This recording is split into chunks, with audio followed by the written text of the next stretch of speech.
السلام علیکم ورحمۃ اللہ وبرکاتہ۔ الحمد للہ وکفى وسلام علی حبیبہ المصطفى اما بعد فاعوذ باللہ من الشیطان الرجیم بسم اللہ الرحمن الرحیم ان اللہ وملائکتہ یصلون علی النبی یا ایہا الذین آمنوا صلوا علیہ وسلموا تسلیما اللہم صل علی سیدنا محمد معدن الجود والکرم وآلہ واصحابہ الکرام وابنہ الکریم وبارک وسلم صلاة دائمة سرمدا ابدا۔ قال اللہ تعالی فی کلامہ البلیغ اعوذ باللہ من الشیطان الرجیم الا ان اولیاء اللہ لا خوف علیہم ولا هم يحزنون الذین آمنوا وکانوا یتقون لهم البشرى فی الحیاة الدنیا وفی الآخرہ صدق اللہ مولانا العظیم۔ حضرات، قرآن عظیم کی آیات بینات یہ ببانگ دہل ہمیں اعلان کرتی ہیں کہ دنیا میں کچھ لوگ ایسے ہیں جن کو دنیا کی کسی بھی بڑی طاقت کا کوئی خوف نہیں ہوتا، اور نہ ہی کسی بڑی پاورفل طاقت کو دیکھ کر کے وہ گھبراتے ہیں۔ کبھی ایسا نہیں ہوتا۔ قرآن ان کے متعلق اعلان کر رہا ہے، اور یہ ہوتے کون ہیں جو بالکل بے خوف ہو کر زندگی گزارتے ہیں؟ وہ اللہ کے اولیاء کی جماعت ہے۔ الا ان اولیاء اللہ لا خوف علیہم، جو اللہ کے ولی ہیں۔ ولی کون ہوتا ہے؟ ولی کے کئی معنی ہیں، دوست کے بھی ہیں، مددگار کے بھی ہیں، غلام کے بھی ہیں، مولا کے بھی ہیں، آقا کے بھی ہیں۔ یہاں پر جو اللہ کے اولیاء کا معنی لیا جاتا ہے وہ اللہ کے دوست، اللہ کے محبوب۔ وجہ یہ ہے کہ جو پیدا ہوتے ہی دنیا میں اللہ اکبر کی آواز سن کر کے آیا ہو، جس کا مطلب یہ ہوتا ہے اللہ سب سے بڑا ہے۔ جب بھی ہمارے گھر بچہ پیدا ہوتا ہے، کسی بھی مسلمان گھر میں، اس کے کانوں میں سب سے پہلی جو آواز ہم دیتے ہیں وہ اذان کی، اللہ اکبر اللہ اکبر، اللہ سب سے بڑا ہے، اللہ سب سے بڑا ہے۔ اور مسلمان کی زندگی جب ختم ہونے کو آتی ہے، ہماری روح نکل جائے اور ہمیں کفن دے کر جنازہ لا کر امام کے سامنے رکھا جاتا ہے، امام پھر ہمارے جنازے پر سب سے پہلی تکبیر جو باندھتا ہے اللہ اکبر کہہ کر، اللہ سب سے بڑا ہے۔ مسلمان کی یہ زندگی اس بات کے بیچ میں ہے کہ آیا تھا دنیا میں اللہ اکبر کہتے ہوئے، اور جا بھی رہا ہے دنیا سے تو اللہ اکبر کہتے ہوئے۔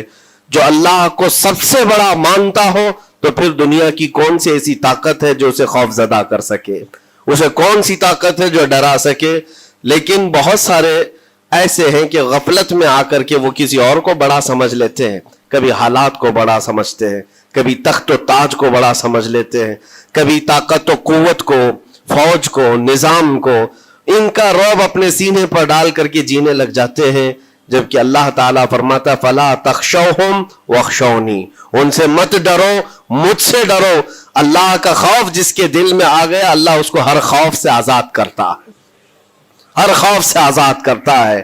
ہم ہندوستان کے جملہ مسلمان جتنے بھی ہیں، ایک مرد قلندر، مرد درویش، سیدی سرکار معین الدین حسن چشتی غریب نواز کے اس ہند میں رہتے ہیں۔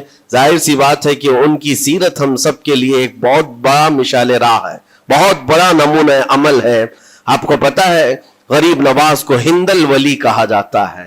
وجہ یہ ہے کہ ولی کا ہندوستان ہے، یہ نہیں ہے کہ ہندوستان کا ولی، بلکہ یہ پورا ہند ہی ولی کا ہے۔ دربار غریب نواز سے ہندوستان کو جوڑا گیا ہے، سلطان الہند بھی کہا گیا، سلطان الاولیاء بھی کہا گیا۔ لیکن جانتے ہیں ان کے آنے کا راستہ اتنا پیچیدہ تھا۔ وہ سن 583 کی بات تھی، 583 ہجری چل رہی تھی، جب آپ حرم کعبہ سے نکل کر مدینہ طیبہ جا رہے تھے۔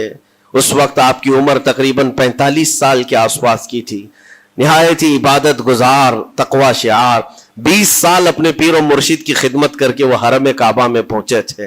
20 سال کے بعد جب مسجد نبوی میں گئے تو عجیب سی کیفیت تھی۔ سلام کیا رسول پاک صلی اللہ علیہ وسلم کے دربار میں تو جواب قبر انور سے یہ آیا وعلیک السلام یا معین الدین شیخ البر والبحر، اے معین الدین تجھ پر میری سلامتی ہو، اللہ کی سلامتی ہو جو خشکیوں کا بھی اور تریوں کا بھی تجھے امام بنایا گیا ہے۔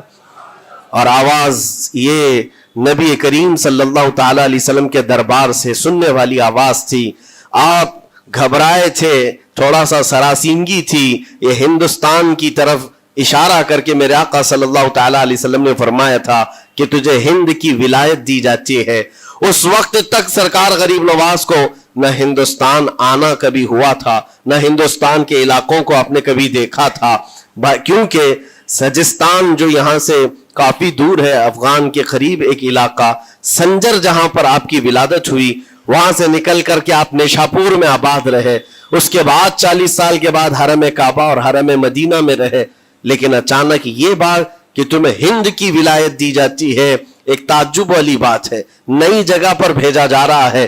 آپ دوبارہ شام میں نبی پاک صلی اللہ علیہ وسلم کے دربار میں حاضر ہوئے اور سلام پیش کرنے کے بعد، کیونکہ یہ خوشی کی بات تو سب کے لیے تھی کہ ہندوستان کو اللہ تعالیٰ ایک عظیم ولی بھیج رہا ہے، لیکن جس کو بھیجا جا رہا ہے وہ بے قرار تھا، بے چین تھا، کیونکہ نہ راستے پتہ ہے، نہ ملک کے حالات معلوم ہیں۔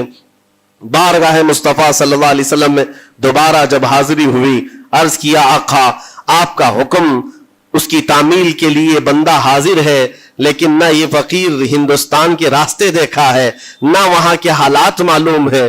حضور پاک صلی اللہ تعالی علیہ وسلم کے دربار میں یہ اپنی بپتا سنا رہے تھے، داستان غم سنا رہے تھے، غنودگی طاری آ گئی، یعنی نیند سی کیفیت آ گئی، اور بارگاہ رسول صلی اللہ علیہ وسلم میں ایک دیوار پر ٹیک لگا کر جیسے ہی آپ کی آنکھیں بند ہوئی، رسول کریم صلی اللہ علیہ وسلم تشریف لائے اور اشارہ فرما کر پورے ہندوستان کے نقشے آپ کے سامنے کھول کر رکھ دیے، اور پھر غریب نواز کو یہ بتایا بھی کس جگہ سے تمہیں سفر کرنا ہے، کیسے تمہیں جانا ہے اور کہاں تمہارا مسکن ہوگا۔ سرکار غریب نواز فرماتے ہیں اس ایک خواب میں میں نے رسول کریم صلی اللہ تعالی علیہ وسلم کے ہاتھ میں اجمیر کے پہاڑ بھی دیکھ لیے، وہاں کے قلعے بھی دیکھ لیے تھے جو موجود تھے، اور اس کے بعد پھر کس بات کا خوف ہے، کس بات کا ڈر ہے؟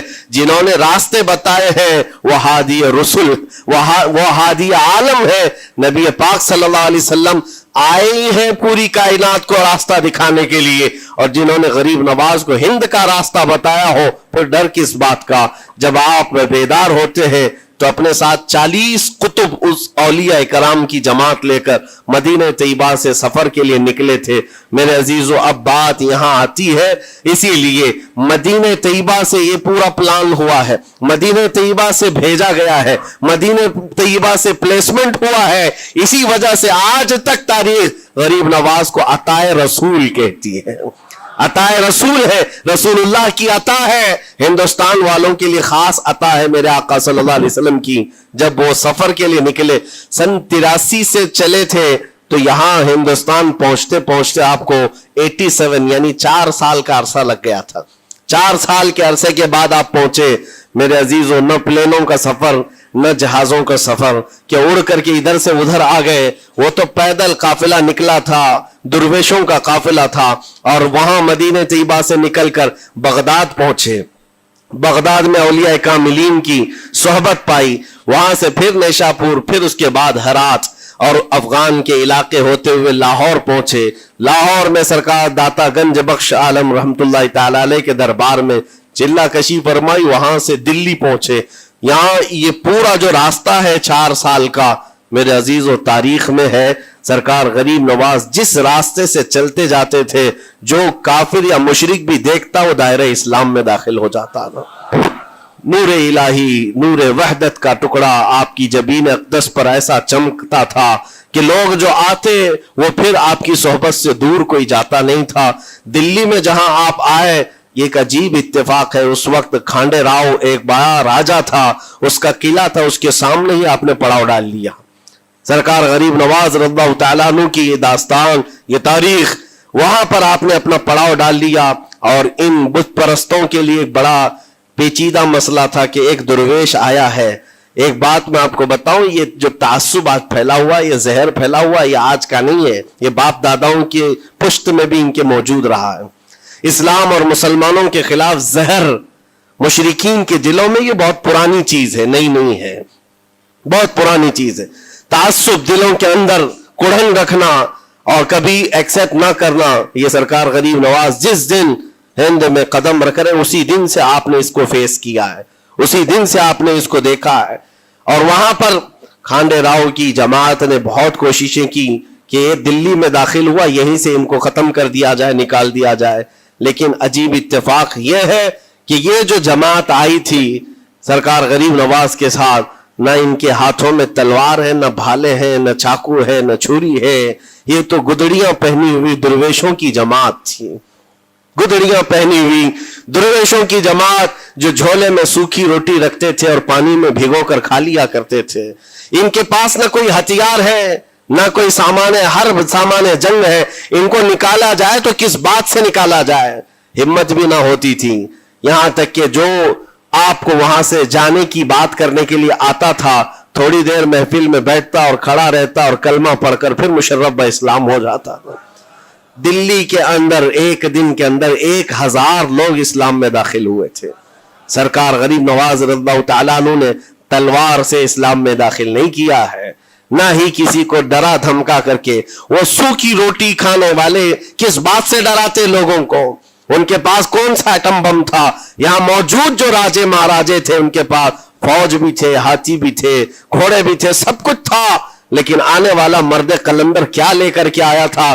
تاریخ میں بتایا جاتا ہے یہ وہ زمانہ تھا جب شہاب الدین غوری ہند کے اوپر حملے کر کے یہاں پر آنے کی کئی مرتبہ کوشش کیا۔ یہ افغان کا بادشاہ تھا شہاب الدین غوری، جب ہندوستان پر کئی مرتبہ حملے کر کے ناکام لوٹ رہا تھا، بیچ راستے میں ان فقیروں کی جماعت سے بادشاہ کی جماعت کی ملاقات ہو گئی۔ سپاہی جا رہے تھے شکست کھا کر اور یہ درویشوں کا قافلہ ادھر آ رہا تھا، دیکھا پہچانی سی صورتیں لگتی ہیں، جا کر کے ایک سپاہی نے پوچھا بابا آپ لوگ کہاں جا رہے ہیں؟ تو بابا جو جماعت میں آ رہے تھے انہوں نے کہا ہندوستان فتح کرنے جا رہے ہیں۔ بڑی بات ہے، گدڑیاں پہنے ہوئے، پیون لگے کپڑے ہیں، جھولیاں لٹکائے ہیں، اور اس نے دیکھ کر کے کہا مارا سپاہی نے، کہا یہ دیکھتے ہو ہمارے بادشاہ کی فوج ہے، اس میں ہاتھی گھوڑوں کی تعداد دیکھو، ذرا سامان جنگ تو دیکھو، اس میں نیزے تلواروں کی چھنک تو دیکھو، اور آپ یہ چند فقیروں کی جماعت لے کر ہند فتح کرنے کی بات کر رہے ہیں۔ تب سرکار غریب نواز کے کانوں میں آواز آئی تو آپ نے کہا اس سے کہہ دو فرق یہی ہے، تم جب لڑنے کے لیے جاتے ہو تو یہی ہاتھی گھوڑے اور تلواروں کے بھروسے جاتے ہو، معین الدین صرف اللہ اور اس کے رسول کے بھروسے جا رہا ہے۔ ہمارے پاس جو طاقت ہے وہ اللہ اور اس کے رسول کے ساتھ ہونے کی طاقت ہے۔ آج کے زمانے میں غریب نواز کا یہ جملہ ہمارا حوصلہ بڑھا دیتا ہے، کوئی ہو یا نہ ہو اللہ ہمارے ساتھ ہے، اللہ ہمارے ساتھ ہے، حالات جتنے بھی بدلتے جائیں، لیکن میرے عزیزو اللہ حی و قیوم ہر چیز کو دیکھ رہا ہے، اس سے کوئی چیز غافل نہیں ہے۔ بعض لوگوں نے یہ شوشے چھوڑنا شروع کر دیے کہ اب ان کا مستقبل کیا ہوگا، اب ان کا فیوچر کیا ہوگا، نئی حکومتیں آئیں گی، نیا نظام آئے گا، اب تمہاری نہ مسجدوں کی خیر ہے، نہ میناروں سے آواز آئے گی، نہ تمہاری اذانوں کا اور نہ ہی تمہارے نمازوں کا کچھ فیوچر ہے۔ یہ سب باتیں ان لوگوں کے ذریعے سے آ رہی ہے جو کسی کے فضلہ خار ہیں یا کسی کے الیکشن کے پیسے کھائے ہوئے لوگ ہیں۔ میں کہتا ہوں جو سچا مومن ہے وہ اس بات پر عہد کرتا ہے، کربلا کی سرزمین پر بھی اذان کی آواز بند نہ ہو سکی تھی، جہاں بہتا خون بھی بتا رہا تھا اسلام زندہ ہوتا ہے ہر کربلا کے بعد۔ آج بھی حالات اگر ہمارے موافق نہیں ہے تو میرے عزیزوں نسلوں میں کوئی تو آئے گا جو صلاح الدین بن کر کے ابھرے گا، نسلوں میں کوئی تو آئے گا جو غریب نواز کا غلام بن کر معین الدین بن کر کے نکلے گا۔ اس لیے کہ حالات ہر وقت ایک طرح کے نہیں ہوتے، ہم نے تاریخ دیکھی ہے اور رب تعالیٰ کا قانون ہے، کبھی بادشاہوں کو فقیر بنا دیتا ہے اور کبھی فقیروں کو بادشاہ کا منصب عطا کر دیتا ہے۔ جب سرکار غریب نواز دلی کے سرزمین پر آپ بیٹھے ہوئے تھے اپنے صوفیہ کی جماعت کے ساتھ، ایک دسترخوان لگا ہوا تھا،